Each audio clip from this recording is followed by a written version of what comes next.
అక్కడ తిట్టాల్సింది. మీకు అది ఆనవాయితీ కదా.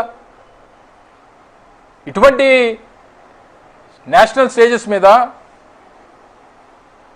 వివిధ దేశాలకు సంబంధించినటువంటి ప్రముఖులు ఉన్నప్పుడు ఏం మాట్లాడాలో కూడా తెలియనటువంటి పరిస్థితుల్లో ముఖ్యమంత్రి కొడుకుంటే అది ముఖ్యమంత్రి గారు ప్రోత్సహించి మాట్లాడిస్తూ ఉన్నారా, లేదా ఈయన ఏం మాట్లాడినా నేనేం అనడానికి వీల్లేదు అన్నటువంటి ఉద్దేశంతో వారు ఉన్నారా అనేటువంటిది ముఖ్యమంత్రి గారు చెప్పాలి. నిన్న వారు మాట్లాడుతూ మార్నింగ్ వారు మాట్లాడుతూ మళ్ళీ బోత్ ఆర్ నాట్ సేమ్ అంటాడు. ఏదో మాదేదో ఫ్యాక్షనిస్ట్ పార్టీ అంటాడు, వాళ్ళదేదో ఫ్లైట్ల పార్టీ అంటాడు. చాలా విషయాలు చెప్పాలి. బోత్ ఆర్ నాట్ సేమ్ అంటే మీ పార్టీకి మా పార్టీకి మధ్య వ్యత్యాసం.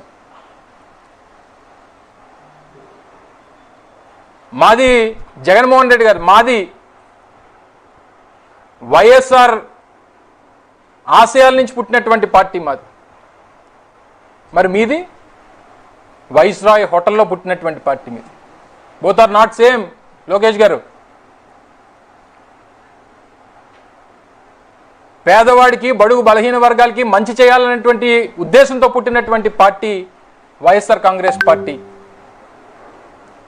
మీది కేవలం బడా బాబుల కోసం, మీ తాలూకా మనుషుల కోసం పుట్టినటువంటి పార్టీ మీది. Both are not same. Lokesh garu, మేము చేసినటువంటి ప్రతి పని మా పార్టీ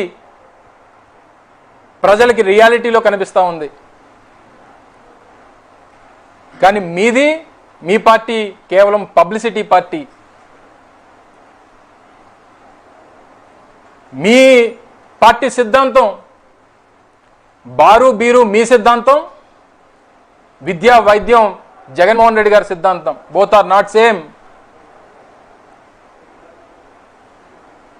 మాది చేతల పార్టీ, చంద్రబాబు నాయుడు గారిది కోతల party. Both are not same. Lokesh,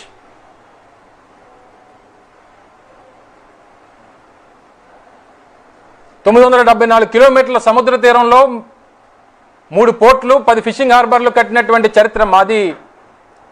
మీకు ఆ సముద్ర తీరం కనబడితే బికినీ ఉత్సవాలు చేయాలని చెప్పి తలంపు వచ్చినటువంటి పార్టీ మీది. ఎంత వ్యత్యాసం ఉందో ఒకసారి ఆలోచన చేయండి Lokesh garu. Both are not same. మాది గొడ్డల పార్టీ అంటావు, ఇంకోటి అంటావు.